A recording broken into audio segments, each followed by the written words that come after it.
अस्सलाम वालेकुम स्टूडेंट्स। आप लोगों ने ज़रूर नोटिस किया होगा कि जो रेसिंग ट्रैक्स होते हैं उनका जो रोड होता है वो थोड़ा सा बैंक्ड होता है। बैंक का मतलब आप देखोगे तो वो जो रोड है वो साइडों से उठा होता है, और जो अंदर वाली साइड होती है, जो कर्व वाली साइड होती है, वहाँ से रोड जो है वो थोड़ा सा झुका हुआ सा होता है। या आप इस एक एग्जाम्पल में देखो कि जहाँ पर टर्निंग आ रही है तो टर्निंग में इस तरफ से रोड उठा हुआ है, इस तरफ से रोड थोड़ा सा नीचे है। इसके अलावा और भी एग्जांपल्स आपको मिलेंगे। यहाँ पे आप देख सकते हो, इस तरफ से रोड झुका हुआ है, इस तरफ से रोड उठा हुआ है। ये जाहिर कर रहा है कि रेसिंग ट्रैक्स को जानबूझ के ऐसा बनाया जाता है कि वो एक तरफ से उठे हुए होते हैं, एक तरफ से नीचे की तरफ होते हैं।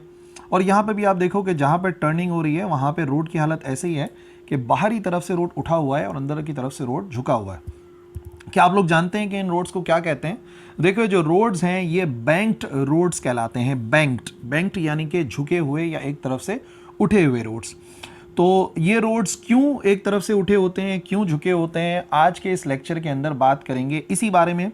और ये जो रोड्स हैं इन रोड्स को कहते हैं बैंक्ड कर्व।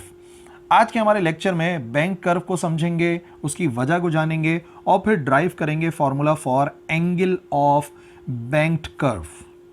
तो सबसे पहले बैंकिंग ऑफ रोड्स की डेफिनेशन समझ लो। देखो, बैंकिंग ऑफ रोड्स को हम इस तरह से डिफाइन कर सकते हैं कि एक फिनोमेना है जिसके अंदर जो आउटर एजेस होती हैं वो उठी हुई होती हैं फॉर द कर्व्ड रोड्स। जो कर्व्ड रोड्स होते हैं ना, मुड़े हुए होते हैं, उनकी जो आउटर एजेस होती हैं, जो बाहरी किनारे होते हैं, वो उठे हुए होते हैं अबव द इनर एज। जो इनर एज होता है उसके लिहाज से उठे हुए होते हैं जो आउटर एजेस होते हैं। To provide necessary centripetal force to the vehicles. एक एक्स्ट्रा सेंट्रिपिटल फोर्स जो है वो व्हीकल्स को देते हैं ताकि वो आसानी से टर्न कर सकें। ठीक है ना। तो ये तो हो गई definition of banking of roads कि जो बाहरी किनारा है, आउटर एज है, वो थोड़ा सा उठा होता है अंदरूनी किनारे के लिहाज से, जहां पे रोड जो है वो कर्व हो रहे होते हैं, टर्न ले रहे होते हैं, ताकि एक्स्ट्रा सेंट्रिपिटल फोर्स मिले और जो व्हीकल्स हैं वो एक सेफ टर्न ले सकें। अब सबसे पहली बात यह कि अगर कोई भी कार खड़ी हुई है किसी फ्लैट रोड के ऊपर, तो देखो उसके ऊपर चार फोर्सेस एक्ट करती हैं।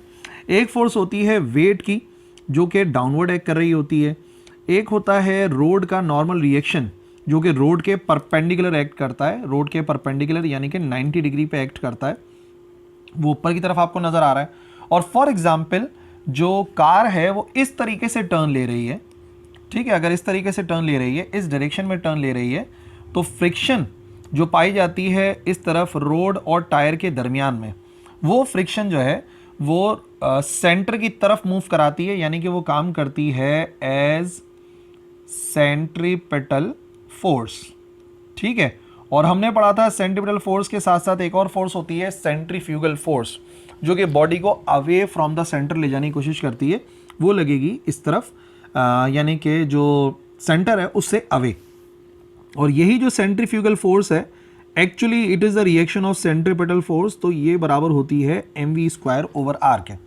तो सेंट्रीपिटल फोर्स जो कि कोशिश करती है कि गाड़ी रोड के ऊपर रहे, सेंटर की तरफ अट्रैक्टेड रहे, वो फ्रिक्शन की वजह से और मास, स्पीड और रेडियस की वजह से जो बन रही है वो है centrifugal force. Weight downward act कर रहा है और नॉर्मल रिएक्शन एक्ट करता है ऊपर की तरफ। लेकिन अगर यही जो कार है वो मूव कर रही होगी एक सर्कुलर ट्रैक में, तो आपको इस किस्म का एक मामला नजर आएगा, जहां पे आप देखें फ्रिक्शन कोशिश करती रहेगी कि बॉडी सेंटर की तरफ रहे, लेकिन सेंट्रीफ्यूगल फोर्स कोशिश करती है सेंटर से अवे चली जाए। ठीक है ना। और ये जो फॉर्मूला है, ये फॉर्मूला सेंट्रीफ्यूगल फोर्स का है mv²/r। अगर आप इस फिगर को दोबारा से देखो तो आप देख रहे हो कि जो फ्रिक्शनल फोर्स है वो कोशिश कर रही है कि जब भी कोई कार टर्न ले रही है तो वो सेंटर की तरफ अट्रैक्टेड रहे, जबकि जो सेंट्रीफ्यूगल फोर्स है वो कोशिश कर रही है कि किसी तरीके से इसको अवे ले जाए। अब अगर तो ये जो फ्रिक्शनल फोर्स है और जो सेंट्रीफ्यूगल फोर्स है ये एक दूसरे को बैलेंस करेंगी, तो नतीजे में आप देखेंगे कार जो है वो स्मूथ टर्न ले पाएगी इस सर्कुलर ट्रैक में, चाहे वो मुकम्मल तौर पे गोल हो या आधा कर्वेचर हो, लेकिन वो रोटेट हो पाएगी जब तक एक दूसरे को बैलेंस करेंगे। जैसे कि आप यहाँ पे देख भी सकते हो, अगर ये दोनों फोर्सेस आपस में बराबर हैं तो ये इजीली जो है वो टर्न ले पा रही है। देख लो, सेंट्रीपिटल फोर्स सेंटर की तरफ ले जाने की कोशिश कर रही है, सेंट्रीफ्यूगल अवे ले जाने की कोशिश कर रही है। अब जो सेंट्रीफ्यूगल फोर्स है उसका फॉर्मूला mv²/r है। सेंट्रीफ्यूगल फोर्स कितनी होगी वो इन तीन फैक्टर्स पर डिपेंड करता है, मास पर, वेलोसिटी पे और रेडियस पे। फिलहाल मैं आपसे बात करूंगा वेलोसिटी के बारे में, क्योंकि आमतौर पे जो मास है कार का वो तो जाहिर सी बात है सेम है, और जो कर्वेचर है, जो रेडियस है उस कर्व पाथ का वो भी सेम है। सिर्फ मैं ये बताना चाह रहा हूँ आपको कि स्पीड के लिहाज से कैसे डिपेंड करती है सेंट्रीफ्यूगल फोर्स। क्लियरली नज़र आ रहा है कि अगर हम स्पीड को बढ़ाएंगे तो जो सेंट्रीफ्यूगल फोर्स है वो भी बढ़ जाएगी। तो अगर सेंट्रीफ्यूगल फोर्स, अभी तो ये दोनों बैलेंस है, लेकिन अगर सेंट्रीफ्यूगल फोर्स ज़्यादा हो जाए तो नतीजे में क्या होगा, सेंट्रीपिटल फोर्स कम हो गई, सेंट्रीफ्यूगल फोर्स ज़्यादा हो गई। इस सूरत में अगर ये कार मूव होने की कोशिश करती है तो वो फ्रिक्शन तो काम नहीं करती, जो सेंट्रीफ्यूगल फोर्स है वो उस ऑब्जेक्ट को सेंटर से अवे ले जाती है। इसका मतलब वो जो गाड़ी है, वो जो ऑब्जेक्ट है, वो स्लिप हो सकता है उस सर्कुलर पाथ से, ठीक है ना। ये बात बड़ी इंपॉर्टेंट है कि अगर सेंट्रीफ्यूगल फोर्स ज़्यादा हो गई तो जो ऑब्जेक्ट है वो सेंटर की तरफ अट्रैक्टेड नहीं रहेगा और सेंटर से अवे मूव करेगा, जिसकी वजह से जो कार है वो स्लिप हो सकती है। अब मिसाल के तौर पे अगर मैं रोड को कर्व्ड बनाता हूं, अगर मैं पाथ को कर्व्ड बनाता हूं तो ऐसा कुछ मामला होगा। जो वेट होगा वो डाउनवर्ड एक्ट कर रहा है, ठीक है। जो नॉर्मल रिएक्शन है मैंने आपको बताया सरफेस के नॉर्मल एक्ट करता है। तो आप देख लो कि सरफेस के नॉर्मल है, थोड़ा सा टेढ़ा हो गया, पहले नॉर्मल रिएक्शन सीधा ऊपर था, अभी थोड़ा सा टेढ़ा हो गया। फ्रिक्शनल फोर्स अब भी इस तरफ है और ये centrifugal force away from the centre जा रही है। अभी भी आप याद रखो, समझ लो ये कार जो है वो इस तरीके से एक कर्व में जो है वो टर्न हो रही है। अब इस सूरत में एक एक्स्ट्रा काम क्या होगा, जो नॉर्मल रिएक्शन है वो तो ऊपर की तरफ ही एक्ट कर रहा है, ठीक है ना, लेकिन पहले नॉर्मल रिएक्शन बिल्कुल सीधा एक्ट कर रहा था ऊपर की तरफ। अभी अगर देखा जाए तो ये जो नॉर्मल रिएक्शन है इसको हम दो पार्ट्स में ब्रेक कर सकते हैं, हम इसको दो कंपोनेंट्स में ब्रेक कर सकते हैं। एक कंपोनेंट जो कि इस तरीके से एक्ट करेगा ऊपर की तरफ, इसको हम बोल देते हैं एन परपेंडिकुलर। सही है, परपेंडिकुलर क्यों कह रहा हूँ अभी बताता हूँ। और फिर एक जो हमारे पास कंपोनेंट आएगा इसको बोल देंगे एन पैरेलल। एन पैरेलल इस वजह से कह रहे हैं क्योंकि ये जो सरफेस है ये और ये दोनों एक दूसरे के पैरेलल आ रहे हैं, तो इसको हम बोल देंगे एन पैरेलल, यानी कि नॉर्मल पैरेलल।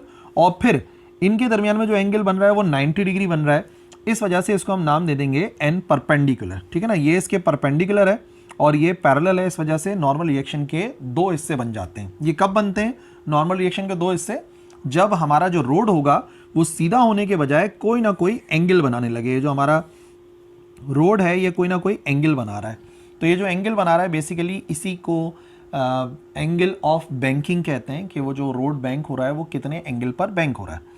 और याद रखो जैसे जैसे एंगल बढ़ता चला जाएगा ना, ये जो एन पैरेलल है ये इंक्रीज होता चला जाएगा। जैसे जैसे एंगल बढ़ेगा ये एन पैरेलल इंक्रीज होता चला जाएगा, और फिर एन पैरेलल जितना ज़्यादा होगा, आप देखो वेट अब भी डाउनवर्ड लेकर जा रहा है, सेंट्रीफ्यूगल फोर्स अवे लेकर जा रही है, लेकिन सेंट्रीफ्यूगल फोर्स के ज़्यादा होने की वजह से वो बाहर निकल रहा था ना। अब क्या हो गया, जो फ्रिक्शन है उसके साथ एन पैरेलल दोनों ऐड हो गए, दोनों इसी डायरेक्शन के अंदर ऐड कर रहे हैं। देखो आपको उसमें नज़र भी आ रहा है फिगर के अंदर। तो नतीजे में ये दोनों कंबाइन होकर इस सेंट्रीफ्यूगल फोर्स को बैलेंस कर देते हैं, और जब ये बैलेंस करते हैं तो नतीजे में जो कार है वो अवे स्लिप होने से बच जाती है। तो यही वजह है कि जितने भी रेसिंग ट्रैक्स होते हैं या जो भी कर्व्स होते हैं फ्लाईओवर्स के ऊपर या रोड पर, जहाँ पर पता होता है गाड़ी ने टर्न लेना है तेज़ स्पीड में, तो ऐसी सूरत में रोड्स को थोड़ा सा बैंक्ड बनाया जाता है ताकि जो एन पैरेलल है वो जाके सपोर्ट करे इस फ्रिक्शन को, और नतीजे में जो कार है वो स्लिप होने से बच जाए। अब जो हमारा काम है वो basically angle of banking find करना है। यहाँ पर भी एक कार आपको नज़र आ रही है और उस कार के जो है को नॉर्मल रिएक्शन ऐसे करके एक्ट कर रहा है, और ये एक कंपोनेंट हो गया, एक ये वाला कंपोनेंट हो गया, ये भी हो सकता है, ये भी हो सकता है, ऊपर बना सकते हैं। इस वाले को मैंने नाम दिया है, ये वाला जो कंपोनेंट है इसको मैंने नाम दिया है एन पैरेलल, और ये वाला जो है इसको मैंने नाम दिया है एन परपेंडिकुलर।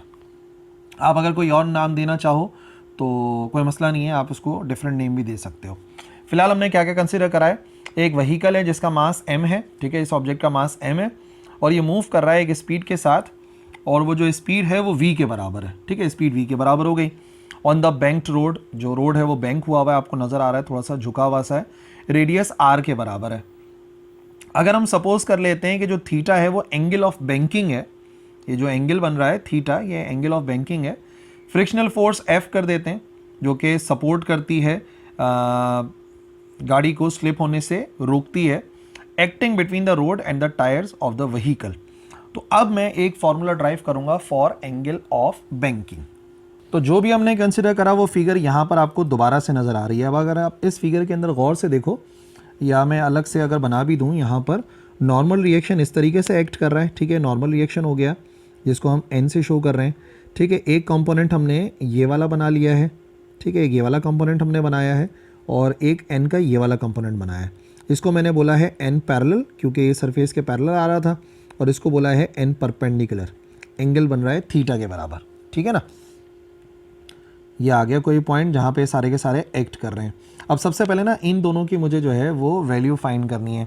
सबसे पहले हम क्या करेंगे, सबसे पहले हमने रिजॉल्व करा है, रिजॉल्विंग नॉर्मल रिएक्शन। जो नॉर्मल रिएक्शन है इनटू इट्स कंपोनेंट्स, उसके कंपोनेंट्स में मैंने रिजॉल्व करना है। अच्छा, रिजॉल्व करने के लिए दो काम है हमारे पास। सबसे पहले साइन थीटा की वैल्यू मालूम करते हैं। साइन थीटा बराबर होता है परपेंडिकुलर अपॉन हाइपोटेन्यूज। अच्छा जी, परपेंडिकुलर होता है थीटा के सामने वाली साइड। ये आ गई थीटा के सामने वाली साइड, कौन सी साइड है, ये है n parallel divide by. Hypotenuse होता है 90 डिग्री के सामने वाली साइड, 90 डिग्री के सामने वाली साइड यानी कि n। तो यहाँ पर आ गया n और इधर आ गया साइन थीटा। तो अगर मैं वैल्यू निकालना चाहता हूँ n पैरेलल की, तो वो बराबर आ जाएगी n साइन थीटा के बराबर। n पैरेलल किसके बराबर आ गया, n पैरेलल बराबर आ गया n साइन थीटा के। इसी तरीके से अगर रिजॉल्व कर रहे हैं तो कॉस थीटा की वैल्यू भी निकाल लेते हैं। तो कॉस थीटा वैसे बराबर होता है बेस अपॉन हाइपोटेन्यूज। अब इस फिगर के अंदर जो हाइपोटेन्यूज है वो तो वही है 90 डिग्री के सामने n, और जो बेस है वो ये वाली साइड है n परपेंडिकुलर। देखो 90 डिग्री के सामने हाइपोटेन्यूज, एंगल के सामने वाली परपेंडिकुलर, और जो बच गई वो बराबर है बेस के। तो यहाँ से अगर n परपेंडिकुलर को अलग करते हैं तो वो बराबर आ जाएगा n कॉस थीटा के बराबर, ठीक है जी। ये आ गया बराबर n कॉस थीटा के। अच्छा जी, अब अगर मैं चाह रहा हूँ कि ये स्लिप ना हो तो इसका मतलब ये इसका इक्विलिब्रियम में रहना ज़रूरी है। अब अगर मैं इस्तेमाल करता हूँ according to first condition of equilibrium, अगर इक्विलिब्रियम की पहली शर्त लगाते हैं, पहली कंडीशन अप्लाई करते हैं, तो उसका मतलब उस पर लगने वाली तमाम फोर्सेस का सम ज़ीरो होना चाहिए। तो कौन सी फोर्स किसको बैलेंस करेगी, ये बड़ा इंपॉर्टेंट काम है। एन के तो मैंने कंपोनेंट्स बना दिए ना, ठीक है। अब आप देखो, एक तो होती है हमारे पास सेंट्रीफ्यूगल फोर्स जो कि अवे ले जाने की कोशिश करती है, ये होती है सेंट्रीफ्यूगल फोर्स जिसको मैंने Fg से शो किया था, ठीक है। और कौन सी फोर्स है, और यहाँ पर एक फोर्स आ जाती है जो कि वेट का काम कर रही है। ये आ गया हमारे पास वेट, तो सेंट्रीफ्यूगल फोर्स और ये आ गया वेट। अच्छा, अब यहाँ पर मैंने फ्रिक्शन के बारे में कोई बात नहीं करी। उसकी वजह यह है कि अभी जो हम लोग एंगल ऑफ बैंकिंग निकाल रहे हैं वो एक फ्रिक्शन लेस सरफेस का निकाल रहे हैं। ये जो मैं फॉर्मूला आपको बताऊंगा, यहाँ पे हम फ्रिक्शन को इन्वॉल्व ही नहीं करेंगे। यानी कि अगर फ्रिक्शन ना होने के भी बराबर है तो कितना एंगल होना चाहिए रोड का कि कार टर्न ले सके एक पर्टिकुलर स्पीड पे बिना स्लिप हुए। ये बात याद रखना। अभी तक मैंने आपको फ्रिक्शन के हवाले से बिल्कुल एक्सप्लेन कर दिया था, पर एंगल ऑफ बैंकिंग के लिए जो हम रोड सपोज कर रहे हैं उसमें फ्रिक्शन एब्सेंट है, फ्रिक्शन मौजूद नहीं है। इसका मतलब इस केस के अंदर कितनी फोर्सेस मौजूद हैं, याद रखो। इस केस के अंदर एक फोर्स तो है n यानी कि नॉर्मल रिएक्शन, एक फोर्स है वेट, और जो एक फोर्स बची है वो है Fg, और Fg आपको पता है सेंट्रीफ्यूगल फोर्स का नाम मैं दे रहा हूँ। अच्छा, n को तो चलो हमने दो पार्ट्स में ब्रेक कर लिया। n को मैंने कर लिया है n पैरेलल और n परपेंडिकुलर। अब गौर से देखो कौन सी फोर्स किसे बैलेंस करेगी फर्स्ट कंडीशन को फुलफिल करने के लिए। Fg का काम है इस तरफ राइट साइड पर लेकर जाना, तो n पैरेलल का काम है लेफ्ट साइड पर लेकर जाना। इसका मतलब ये हो गया कि जो Fg है वो बैलेंस करेगी n पैरेलल को, ठीक है ना। Fg इस तरफ लेके जा रहा है, n पैरेलल इस तरफ लेके जा रहा है। अगर कार ना इस तरफ बाहर जा रही है ना अंदर की तरफ गिर रही है तो इसका मतलब दोनों एक दूसरे को बैलेंस करेंगे। अच्छा, n पैरेलल मैंने अभी भी बताया किसके बराबर, वो हमने सपोज करा n साइन थीटा के बराबर सॉल्व करने के बाद। और Fg सेंट्रीफ्यूगल फोर्स मैंने आपको बताई है वो डिपेंड करती है mv²/r पे। लेट से हमारे पास इक्वेशन नंबर 1 आ गई। तो एक तो फर्स्ट कंडीशन के मुताबिक x एक्सिस पे लगने वाली फोर्सेस एक दूसरे को बैलेंस कर रही हैं, उन्होंने कर लिया। अब y एक्सिस पे लगने वाली फोर्सेस भी एक दूसरे को बैलेंस करेंगी, एंड y एक्सिस में कौन कौन सी फोर्स है, n परपेंडिकुलर ऊपर लेके जाना चाह रहा है, वेट नीचे ले जाना चाह रहा है। अगर बॉडी ना ऊपर जा रही है ना नीचे जा रही है, इसका मतलब n परपेंडिकुलर बैलेंस करेगा वेट को, ठीक है ना। अब अगर ये दोनों एक दूसरे को बैलेंस कर रहे हैं तो W तो आपको पता है mg के बराबर होता है। n परपेंडिकुलर की वैल्यू हम मालूम कर चुके हैं यहाँ पे बराबर n cos थीटा के। ये आ गया हमारे पास n cos थीटा। ये हो गई हमारे पास इक्वेशन नंबर 2। अब एंगल फाइंड करना है तो हम क्या करेंगे, हम डिवाइड कराएंगे, डिवाइडिंग इक्वेशन 1 बाय इक्वेशन 2। ठीक है, इक्वेशन 1 को डिवाइड कराते हैं 2 से। तो इक्वेशन 1 थी n sine theta is equal to M V square over R divided by equation 2 से डिवाइड करा रहे हैं n cos theta into M G. Okay, m से m हो गया कैंसिल, n से n हो गया कैंसिल। इसका मतलब नॉर्मल रिएक्शन कितना ज़्यादा है कितना कम है इन सब पे कुछ भी डिपेंड नहीं करता, और ऑब्जेक्ट के मास पे डिपेंड नहीं करता, व्हीकल के मास पे डिपेंड नहीं करता कि ट्रक है, कार है या मोटरसाइकिल है। याद रखना, जब भी रोड बनाए जाते हैं तो ये थोड़ी बनाया जाता है कि जो है ना वो ये ट्रक के लिए है, ये कार के लिए, लेन्स बनाई जाती हैं लेकिन रोड अलग से नहीं डिज़ाइन किया जाता, तो मास पे डिपेंड नहीं करता। अच्छा, एक फार्मूला हमें पता है, sine theta over cos theta, दोनों का जो रेशो है ये बराबर होता है टेन थीटा के। इसलिए जो जवाब आएगा यहाँ पे साइन अपॉन कॉस की जगह पे ये आएगा टेन थीटा, और यहाँ पे बचेगा V square divide by R G, ये आर नीचे जाके डिवाइड हो जाएगा। फॉर्मूला हमें थीटा के लिए चाहिए, तो थीटा बराबर आ जाएगा टेन इनवर्स, और ये बराबर आ गया V square divide by R G. तो ये जो एंगल ऑफ बैंकिंग है, वेयर व्हाट इज़ व्हाट, वो लिख देते हैं वेयर। सबसे पहली बात, थीटा जो है वो एंगल ऑफ बैंकिंग को शो कर रहा है कि भाई कितने एंगल पर हमें बैंक करना चाहिए रोड को। ठीक है, वी जो है ये आप कह लें स्पीड ऑफ व्हीकल है, और जो व्हीकल की स्पीड होती है वो जाहिर सी बात है उसकी एक पर्टिकुलर स्पीड लिमिट होती है। ये भी बात याद रखो, हर रोड की ना एक स्पीड लिमिट आप लोगों ने लिखी हुई देखी होगी। वो इसी वजह से तो है कि जब रोड को डिज़ाइन किया गया, बैंकिंग की गई, तो वो एक पर्टिकुलर मैक्सिमम स्पीड के लिहाज से करी कि भाई कितनी मैक्सिमम स्पीड के साथ कार को टर्न लेना चाहिए या किसी भी व्हीकल को टर्न लेना चाहिए। तो वी हो जाएगी स्पीड, और आर आपको पता है आर किसको शो करता है, आर शो करता है वो जो कर्वेचर है रोड का, उसका क्या रेडियस है।